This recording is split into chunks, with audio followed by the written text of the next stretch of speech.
hard times or whatever, found himself in a homeless shelter. Currently still serving in the United States military, but in the homeless shelter. Matthew Saad Muhammad, that I mentioned earlier, former light heavyweight champion of the world. Matthew Saad Muhammad, fantastic boxer, found himself in a shelter, just like Claudell Edwards, who's sitting right here with me right now, found himself in a shelter and then found your way out of it. Yeah. Let's start back there. You said that you'd gotten in there, you'd fallen on hard times, then you found your pen, found out you had a talent for writing, and I read an excerpt from some of your writing. It's good stuff. How did you get out? What happened? Basically, determination. I was determined to pull myself out of that hole that I had dug for myself, and basically was going back to school through a program, a nonprofit called Back on My Feet. Ann Malum, if you are familiar with her. Yes. She helped me go to Metropolitan Career Center, and basically when I went there, I learned a lot about computers and things, and it helped me with the process of working on the paper. And I would imagine your self-esteem is getting back where it used to be at that point. Yes. You got work? Yes. Okay. And you know, what happened? You know, you got this job and you said, now I can stand on my own, and you moved out? Yes. Basically, I had to find something to generate some money so I can keep things going, because actually being in the shelter, it could be pretty tough to be in there amongst a lot of guys that are like they are where I used to be at, right? And now I'm trying to pull myself up, and like they're looking at me.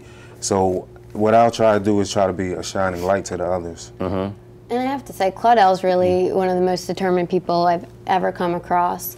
He gets up at 5 a.m. every morning and runs 5 miles, and then he goes and he works 8 hours, and then he goes and writes stories for the paper. I've never met someone with so much ambition, and I mean, it just goes to show. Well, it does just go to show. You back in touch with your family? Yes. Yeah. By the way, let's talk about your family. Was your family not in a position to help you, or at that point when you were at your lowest, you just were too down and out to even go to them for help? Yeah, I didn't want to put a burden on anyone.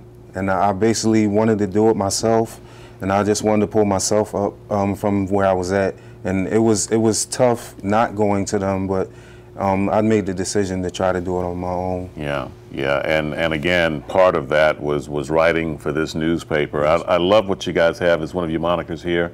Philadelphia's first newspaper produced by those without homes, for those with homes. And you guys take to the street. You go out there and you're selling these papers. And we have some video of out on the street where you're trying to deliver this product to people. How vigorous of a process is that, Chloe? You know, Claudell could probably speak more to it, but I've heard it's pretty easy. You know, if you read this, if you read the paper and you know what you're selling, it sells itself. Yeah, basically that's how I come at it. What I do is I read the paper all the way through before I start my day and going out trying to sell it.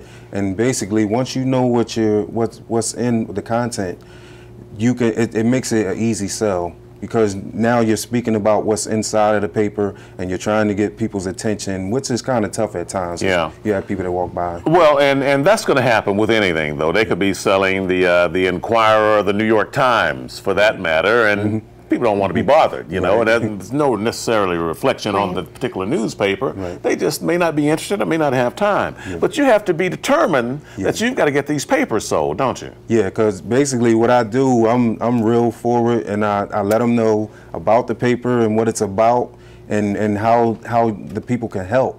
And basically, when you do that, even if they walk away and they don't get it, you let them know with a smile, and you know, always stay generous. And let the people know that it's all right that if you didn't get the paper. And half of the mission is just, you know, putting it into people's hands. They might not have seen the paper or been familiar with it before, and once they get it, they love it. Yeah. How many street papers are there currently in America? Do we know? There's about 30 papers in North America. Most popular one? Most popular one, or the fastest growing one, is in Nashville, Tennessee. It's called The Contributor, and their circulation is around like 80,000 right now. Wow, 80,000 in Philadelphia. This is still a new venture. venture is not nearly that much. Where are you about right We're now? right around 8,000 right now, and growing. 8,000 and growing. Yeah. And what makes it grow? I would imagine it's like anything, you know, people have to give it a chance, right? Right, exactly. It's just getting it into people's hands. You know, we have people that subscribe to the paper. We have businesses that purchase in bulk. The school district gets into the paper. Various hospitals. It's really just getting it into people's hands for the first time, and it helps grow our circulation. Well, it helps grow the circulation, and also be able to get ads. Yeah, as absolutely. well, and we have the ad structure that we like to put up as well, because I'm looking at some full-page ads in here. Here's a, you know, it seems like on every page there is a major ad from people who are supporting this venture. A full-page ad, $250. Half-page ad, $180. Quarter-page ad, you know, $125. Yeah, it's affordable advertising, and it helps fund a good cause, and it's effective. I mean, I talk to our advertisers, and the ads work. So yeah, and they look good. I'm looking at them right here. Here's good photography as well. I can't see a downside to people who are readers and want to know what's going on, not to go and pick up this paper. But who's out? Is there an ad team out drumming up ad sales, or how's that working?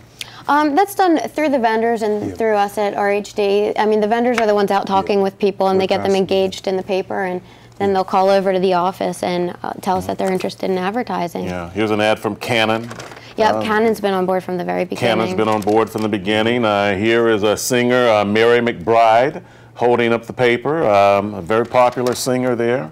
Yeah, we've gotten into the hands of various celebrities. Antonio Dixon from the Eagles actually grew up homeless himself, and Claudell was actually able to do an interview with Mr. Dixon. What was that like for you? An Eagles fan? Yes, I am. That was very exciting to be at the facility and watch the guys practice. And you know, we watched them practice, and then we got the interview with Antonio Dixon afterwards. But it was exciting to be there. Yeah. Well, you know, we want to do what we can to try and help people to know more about this, and we've been putting up information throughout the course of the program. The website where people can contact the paper, or the mailing address where they can send in a donation is right there online, osaphilly.org for One Step Away. And then there's the mailing address. Anything you want to add to that, Chloe? Yeah, we're actually having a big event in April. We're partnering with Chickies and Pete's. It's called Knockout Homelessness. And Matthew Saad Muhammad, who we spoke about before, you know, he's since moved out of the shelter and into housing, and he's kind of made it his mission to come back and help and advocate for the homeless. So he's going to be hosting the event.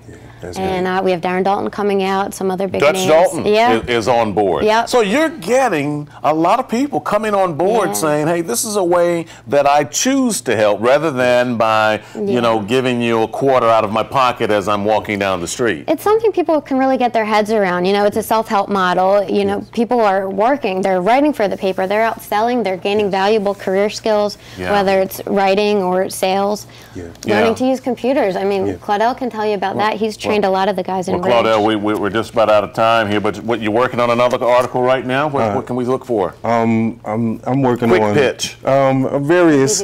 I just want to go back into the shelter and interview some of the counselors there to see how the people are doing. That's a good story right there. It's a very good story. Claudell, best of luck to you. We're counting on you to keep pulling yourself up and to keep being a shining example, okay? We appreciate that. Chloe, thank you for being there. Thanks for having us on. The paper is called One Step Away, and if you see them out on the street, don't blow them off.